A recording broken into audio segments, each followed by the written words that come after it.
Olá, boa noite. O Telesur Notícias está no ar. No discurso de abertura da Assembleia Geral da Organização dos Estados Americanos, o secretário-geral do organismo, José Miguel Insulza, disse que a decisão sobre o fim da sanção contra Cuba estará nas mãos dos chanceleres de 34 Estados-membros. Embora na agenda do encontro esteja previsto um capítulo sobre a cultura de paz na região, Cuba continua sendo o assunto mais destacado. Nações como Nicarágua, Argentina e Honduras apresentam pedidos para que seja suspensa a sanção contra a ilha, vigente desde 1962 e que significou a expulsão de Cuba da OEA. O tema já havia sido discutido em reuniões preliminares. A reunião também acontece em meio a um debate sobre o sentido do organismo nos dias atuais. Desde a vitória no 1º de janeiro de 1959, quando triunfou a Revolução Cubana, os Estados Unidos utilizam a OEA contra a ilha caribenha. O país foi expulso do organismo 3 anos depois por pressões norte-americanas.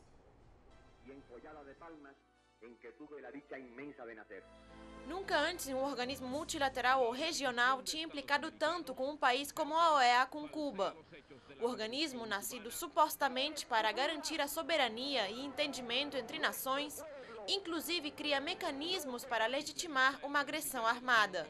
He hablado por mi patria, nuevamente, por un pequeño país que está bajo el imperio de la agresión. Proibiram que Cuba, como Estado, se fizesse ouvir do ponto de vista hemisférico. Quer dizer, isso era segundo a tradição da política externa dos Estados Unidos. A segunda fase das 3 fases para uma agressão. Em 1961, a OEA guardou silêncio diante da invasão mercenária de Praia Girón. Depois, em sua cruzada anticubana, excluiu a ilha do sistema interamericano em 1962, em Punta del Este, Uruguai. Somente 2 países expressaram seu repúdio, porque a expulsão de um país membro não estava estabelecida na Carta da Organização. 2/3 dos países membros da OEA, depois dos Estados Unidos terem comprado o voto, decidiram proclamar que o regime marxista-leninista de Cuba, e Cuba já tinha reconhecido publicamente o caráter socialista da Revolução, que era incompatível com o sistema interamericano. Antes de abandonar sua cadeira no mecanismo hemisférico, o então presidente cubano Osvaldo Dorticós garantiu que Cuba não iria capitular jamais se tentavam escravizar um país que tinha conquistado sua liberdade. Quase 50 anos depois, a ilha mantém o mesmo princípio. Com americanos e sem americanos, a OEA deve desaparecer. Vejam sua história e decidam se deve ou não desaparecer. E, utilizando uma frase de Martí, em outro contexto, antes de entrar na OEA, primeiro o Mar do Norte vai se unir com o Mar do Sul e vai nascer uma serpente com ovo de águia. Em seu desejo hegemônico, a OEA proclama em 2001 a Carta Democrática Interamericana, onde impõe a democracia representativa burguesa e o livre mercado como requisitos para ser membro do bloco hemisférico, condição que Cuba nunca vai aceitar. Novas restrições na internet intensificam o bloqueio econômico, comercial e financeiro dos Estados Unidos contra Cuba, apesar das recentes declarações do presidente Barack Obama de melhorar as comunicações da ilha.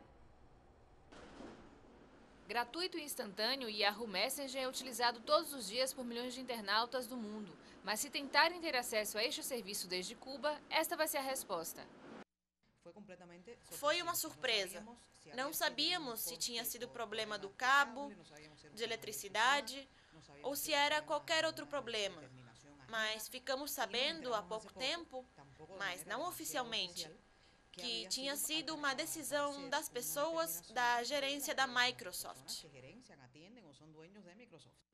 A Microsoft suspendeu esse serviço para Cuba, que há quase meio século sofre um bloqueio econômico, comercial e financeiro do governo dos Estados Unidos.